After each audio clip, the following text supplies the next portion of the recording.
Hello, YouTubers, and welcome to Level-Headed News. This is your host, Brenda. I have several episodes for you this morning, and this is the first one. And here we are on the 26th day of January 2017. I'd like to start this one off by reminding everyone that it has been exactly 1 year ago today that we watched a dear patriot be gunned down in Oregon last year. LaVoy Finicum lost his life in the hands of the FBI and the Oregon State Highway Patrol, and that still has not been brought to trial for justice on his behalf. Everybody needs to keep Mrs. Finicum and her family in your prayers today. I know this has got to be a very rough day for them. And we'll go on with the news here. I have 5 articles in this episode this morning. The first one here is off of rickwells.us, and it is about Trump's plan leaked. No refugee entry for 120 days. None from Syria, period. And here is how this reads. President Donald Trump has a draft executive order, the general context of which is laid out in a video here in this article. The URLs are, of course, in the description of the video for all of these today. It says, context of which is laid out in this video report by Alicia Caldwell of the Associated Press. The executive order, which will likely be signed on Thursday, suspends all refugee processing for 120 days. Refugee processing from Syria into the United States will end entirely, as will as immigration from Syria. She reports that additionally, for at least 30 days, immigration will be suspended from a group of 7 predominantly Muslim countries. These are the same countries, Iraq, Iran, Libya, Syria, and a few others that were listed by Congress as countries of particular concern with regard to visa waiver program travel. So basically, if anybody from Europe who is allowed to come to the United States without a visa has been to one of those countries, they need to get a visa first. Rutgers reports the other 3 nations in the group of 7 are Somalia, Sudan, and Yemen. Somalia has been one of Obama's favorite infestations to burden America with, and one of the most dangerous. She notes in the video that the responses have been as one would expect, with those supporting the president also in agreement with the security measures being taken, and those in favor of importing more of the same opposed. She notes that what she labels as refugee community is very concerned. They may want to address those concerns with their their countrymen and themselves for failing to stand up to those within their own national populations who fomented terrorism or are sympathetic to it. This is a problem that is not going to go away, and these are measures that will not likely be reversed anytime soon. The next terror attack will only serve to strengthen the resolve of the president and his commitment to these changes and the eradication of Islamic terrorism, as he said in his inauguration speech, from the face of the earth. Caldwell notes that there is a provision in the draft order calling for the study of Syrian safe zones both in and around Syria to allow people to get out of the fray until they can either go back to their homes or find a third-party country to be sent to. That is a solution that should have been pursued from the onset. With 12 times as many people being able to help as much of the current methods without destroying the nations in a much shorter period of time. There's also a much greater likelihood those receiving help under such an arrangement are actually the ones needing it. Then again, this whole refugee thing has never been about helping people. It's about helping people take over the Western civilizations, the globalists, and the Democrat objectives. The next one we have here is off of mishtalk.com. And it says, Trump to build wall, punish sanctuary cities, add 5,000 border agents. Big day, Mexico will pay, says Trump. Color me wrong, I thought sanity regarding a U.S.-Mexican wall would prevail after the election. Not only will we have a wall, but the U.S. will add 5,000 border agents, crack down on sanctuary cities, and suspend It says, coming right up, Trump will sign 2 executive orders on immigration. President Donald Trump will sign 2 executive orders on Wednesday, including one call for large physical barrier on the border with Mexico, the White House announced. Press Secretary Sean Spicer said the second order would lighten immigration enforcement inside the U.S., in part by trying to compel local law enforcement agencies to turn over undocumented immigrants to federal authorities. To do that would restore the controversial Secure Communities program that facilitates this operation, which former President Barack Obama ended. It also plans to try to strip federal grant funding from so-called sanctuary cities that honor illegal immigrants, Mr. Spicer said. One way or another, as the president has said before, Mexico will pay for it, said Spicer. In addition to the wall, Trump will suspend refugee program and ban people from countries deemed terror risk. Big day planned on national security tomorrow, Mr. Trump said on Twitter Tuesday evening. Among many other things, we will build a wall. A White House official on Wednesday confirmed that Mr. Trump will sign at least 2 orders later in the day. One would redirect existing appropriations to pay for a wall, while a second deal with the border security and immigration enforcement inside the U.S., the official said. The other executive action involved the refugee program, and immigration from other nations deemed terror risk are expected Thursday, people familiar with the planning said. Mr. Trump has given few details about the promise for a border wall, a project that is estimated to cost as much as $10 billion and possibly much more. Congressional Republicans have been considering appropriating funds in spending legislation that must pass by April to keep the government funded. In hopes of beginning work sooner, Trump is expected to divert tens of millions of dollars in unspent allocations, said a second person familiar with planning. Congressional leaders pointed Mr. Trump and his team to the money that may be available to be spent on border security, the person said. As expected, border wall announcement bills are more As expected, border wall announcement builds more resentment in Mexico. Mexicans reacted angrily to news U.S. President Donald Trump would unveil details Wednesday of his plan to build a border wall between both nations, particularly since the announcement comes on the day top Mexican officials meet with U.S. administration representatives to discuss the troubled bilateral relationship.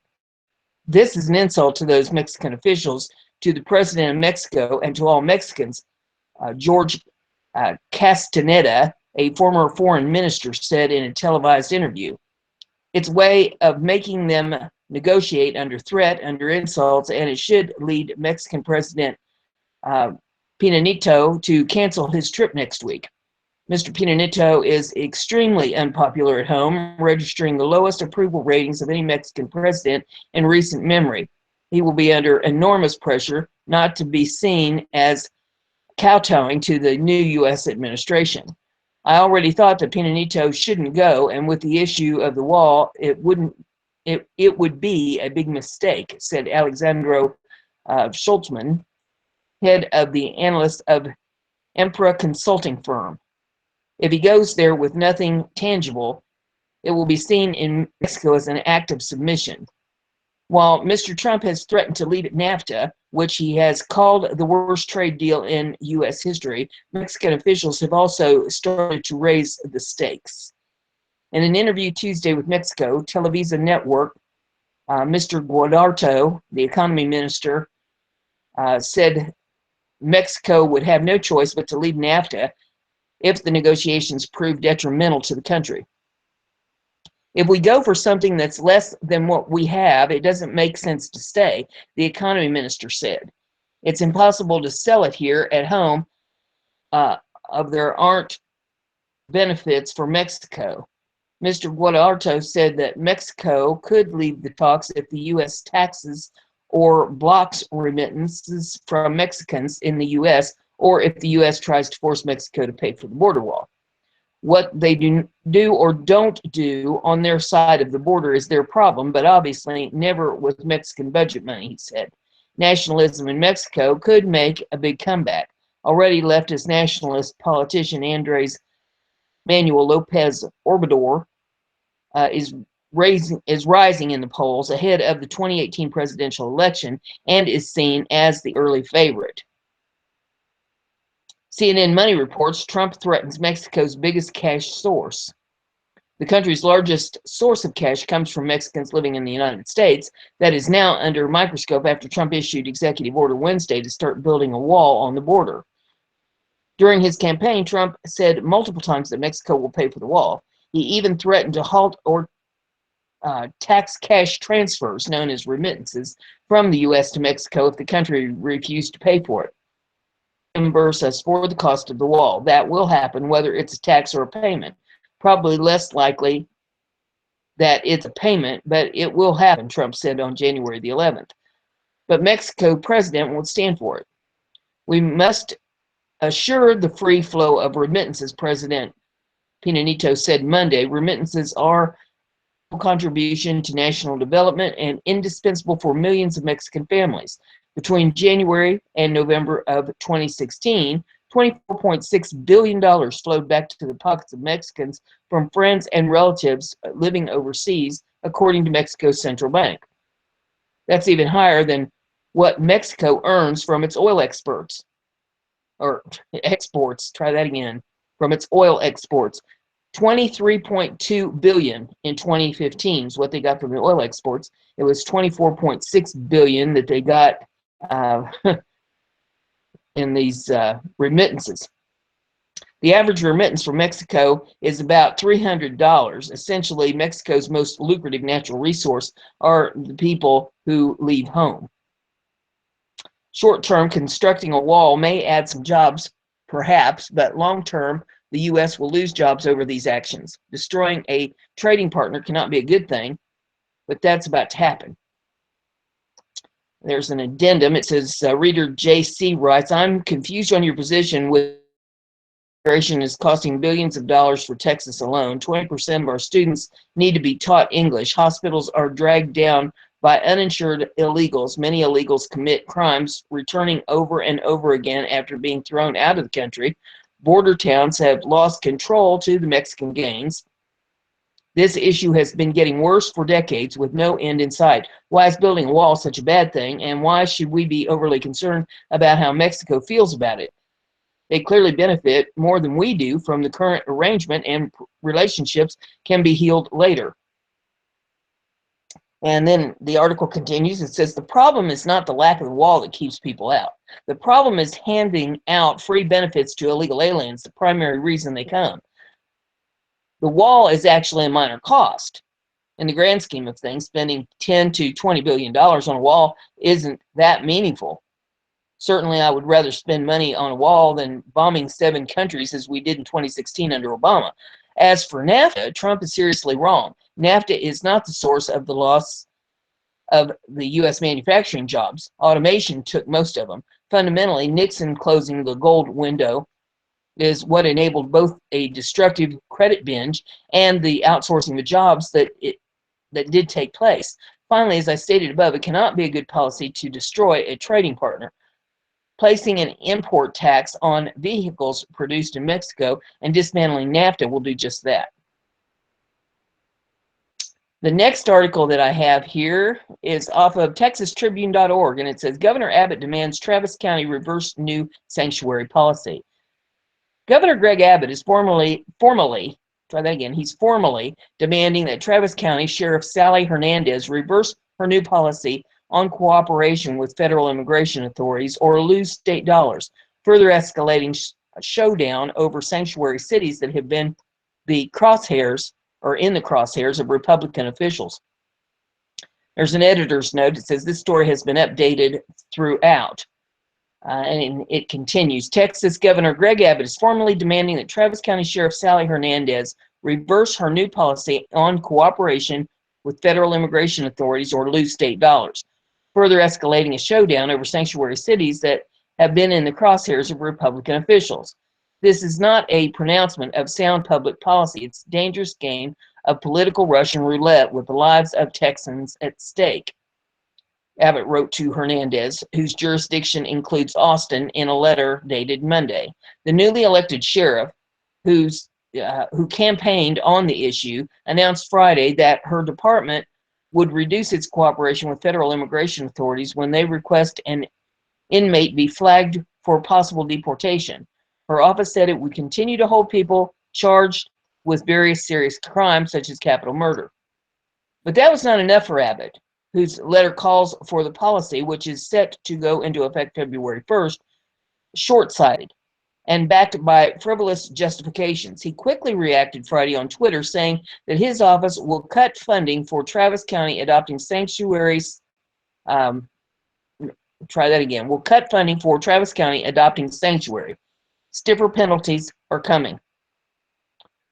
Abbott's threat charged Criminal Justice Division grant money that is administered by his office. Travis County got almost $1.8 million from the division over the past year, based upon the commitment that federal immigration law would be enforced, according to the letter. Your policy is in violation of that commitment, Abbott told Hernandez. Unless you reverse your policy prior to its effective date, your unilateral decision will cost the people of Travis County money that was meant to be used to protect them.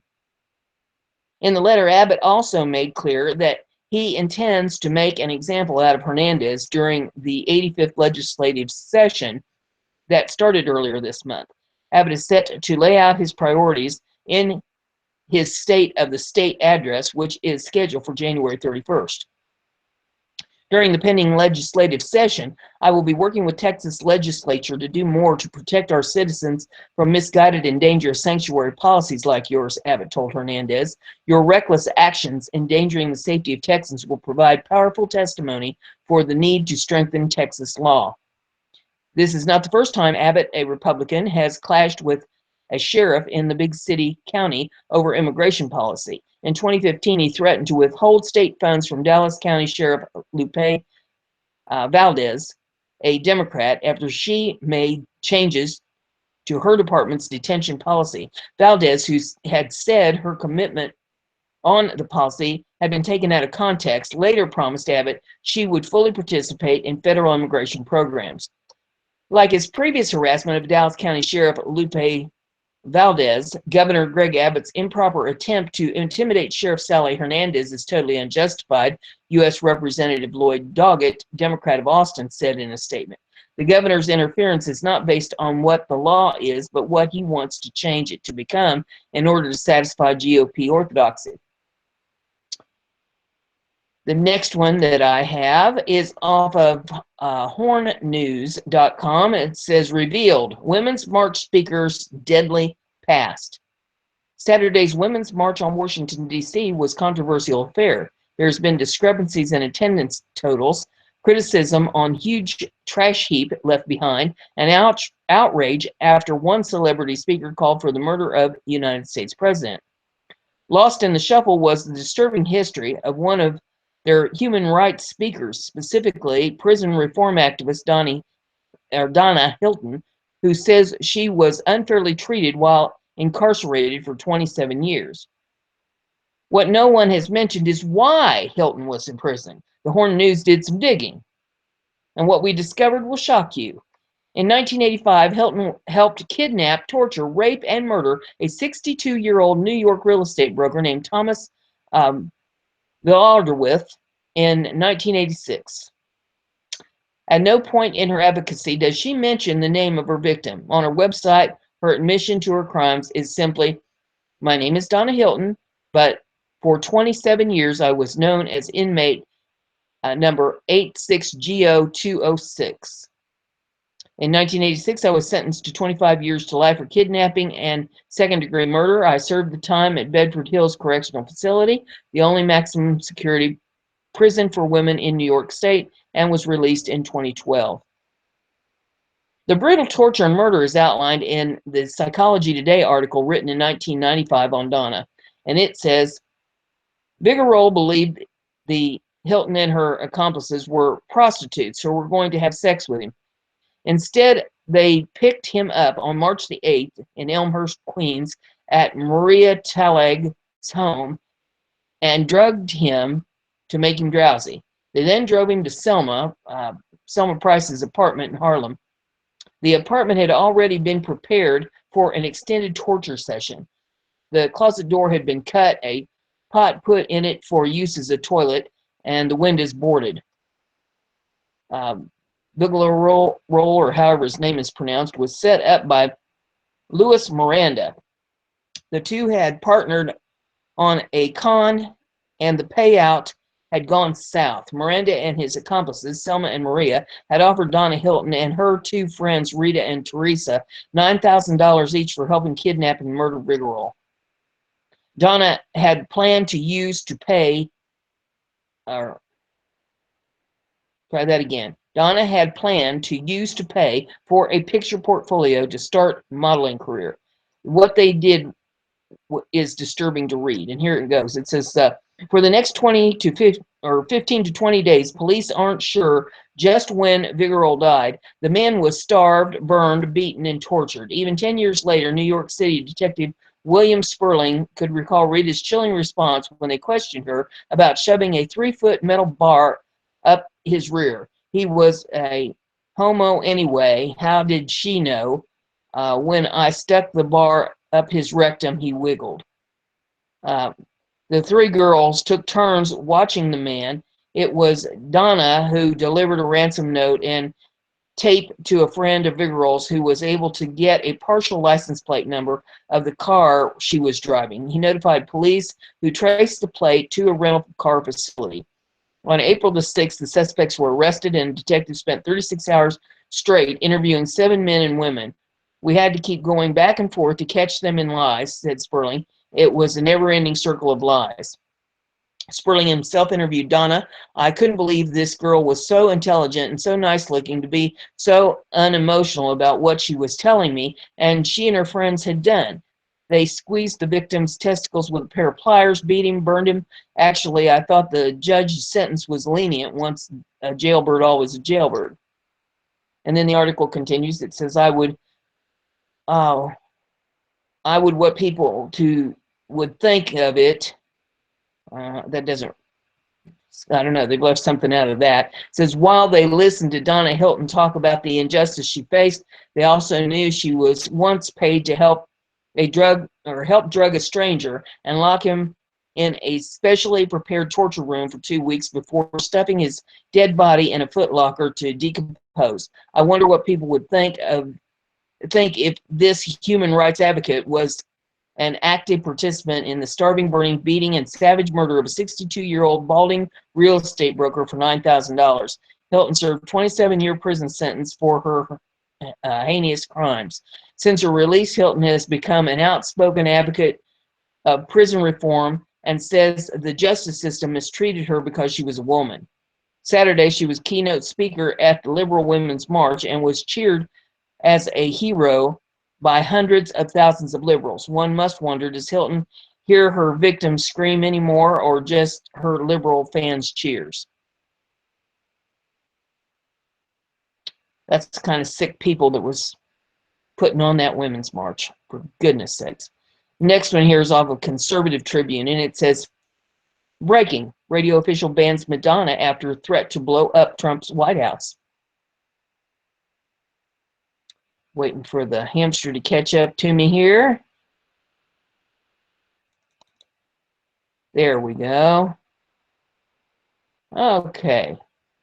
By now, you have no doubt heard the incendiary comments made by aging pop star Madonna at the Women's March on Washington that took place Saturday night, just one day after President Donald Trump was sworn into office.